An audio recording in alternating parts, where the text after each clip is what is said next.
Mas, kita harus merubah lembaga pendidikan dengan ditambah ilmunya menjadi ada pelatihannya, ada workshopnya, dan ada pengkajiannya, hingga produk akhir adalah knowledge. Bukan hanya sekolahan, bahkan Lemhanas harus menjadi lembaga seperti ini. Demikian pesan singkat di HP dari seorang pensiunan bintang 2 yang juga memiliki pengalaman di 3 negara sebagai atase pertahanan dan dubes di Tiongkok, Amerika, dan Inggris. Dia sangat ingin membuat lembaga think tank semacam Brookings Institute, Hudson Institute, Peter Peterson, Presiden Club, Noble House-nya Hong Kong, atau The Pyramids-nya Lee Kuan Yew. Dia tidak ingin menjabat, namun dia sadar bahwa Indonesia perlu memiliki lembaga kajian tingkat dunia. Di Indonesia ini kurang lembaga knowledge, karena knowledge itu hanya dipahami sebagai ilmu di sekolah. Benar, sekolah itu knowledge. Padahal bukan, pelajaran di sekolah bukan knowledge. Pelajaran di sekolah hafalan ilmu itu namanya masih data. Data digerakkan dengan pelatihan dan keterampilan berubah jadi informasi. Informasi itu juga masih belum knowledge. Informasi distrategikan dengan tindakan solutif yang baru, itu baru namanya knowledge. Sekolah itu data, sosmed itu data, berita itu data. Data diolah dengan keterampilan jadi informasi, informasi dikaji jadi knowledge. Jadi yang terjadi di dalam sistem edukasi di Indonesia adalah, kalau mau disederhanakan, sekolah itu sejak TK 2 tahun, SD 6 tahun, SMP 3 tahun, SMA 3 tahun, ditambah kuliah 5 tahun. 19 tahun sekolah. Ada berapa yang mempraktekkan membuang sampah di tempatnya? Mengerti, tahu yang namanya ngantri, mengetahui bahwa sampah plastik merusak lingkungan dan tidak memakai plastik, menyadari bahwa karbon merusak lingkungan sehingga dia memutuskan tidak pakai bahan bakar minyak untuk mobil mereka, tetapi naik sepeda, jalan kaki, menanam pohon, dan lain sebagainya. Tidak akan jadi skill karena mereka tidak dilatih. Karena sekolah selama 19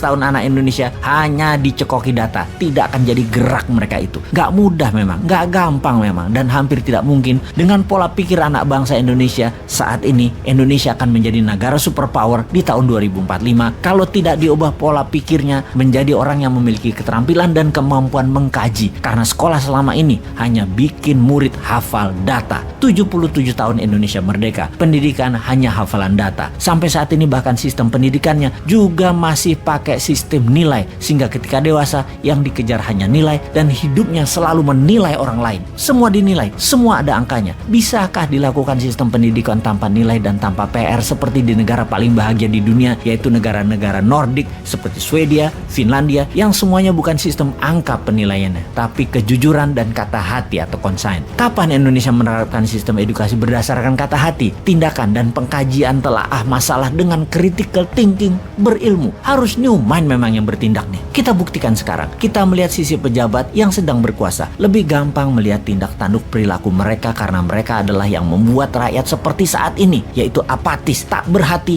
dan tidak kritis solutif. Itu ya karena regulasi yang pejabat buat, karena kebijakan yang pejabat buat, dan karena contoh perilaku pejabat-pejabatnya yang didiamkan walau menyalahgunakan jabatan. Seharusnya dalam manusia yang berkesadaran tinggi, kalau salah ya minta maaf atau mundur. Budaya malu tidak ada saat ini, sehingga tidak pernah ada pejabat yang berkuasa minta maaf walaupun salah telak-telak. Di sisi lain, kaum oposisi deh, kalau mengkritik tidak memberi solusi, kalau beda pendapat baperan, mendendam dengan akan membalas nanti ketika berkuasa. Keluhuran budi seperti saat ini mungkin terendah dalam peradaban berbangsa di Indonesia sekarang ini. Keinginan berkuasa dan menumpuk harta masih ada dan tidak berubah selama lebih dari 400 tahun, walau harus melacur diri, menjual harga diri demi harta dan tahta. Belanda dulu tuh ya berkuasa lama karena inlander berkhianat melayani yang punya kuasa dan yang punya harta, dan kali itu penguasanya adalah penjajah Belanda. Lama inlander pejabat ini yang menekan rakyat sesungguhnya. Sungguh bukan Belanda yang menekan rakyat. Orang Belanda mah sedikit di tanah air kita, yang banyak para abdi dalam, penjajah, penjilat yang diberi jabatan, yang memeras rakyatnya sendiri untuk kepentingan Belanda.